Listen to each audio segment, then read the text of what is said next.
এই দৃশ্য দেখার জন্য, আমি এই গর্তের ভিতরে লুকায়া এই দৃশ্য দেখার জন্য আশ্রয় নিছি। আব্দুল মুত্তালিব বলে, নাসের তুমি কয়দিন হইছে এই গর্তের ভিতরে আশ্রয় নিছ? নাসের বলেন, আড়াই দিন। আড়াই দিনের ভিতরে কিচ্ছু দেখছনি?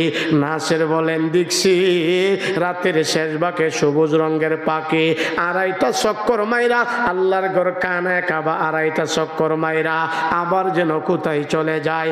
আব্দুল মুত্তালিব বলেন, নাসের রে তাহলে আজকেও আসবিনি? বলে, আসতে পারে, ধৈর্য ধরেন। দুইজনে গল্প করে খাবার খায়।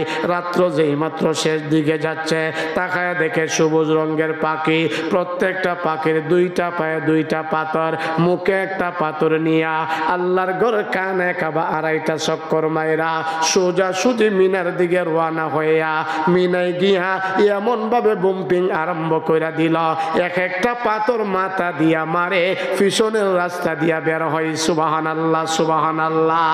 আরো জোরে বলেন না সুবহানাল্লাহ।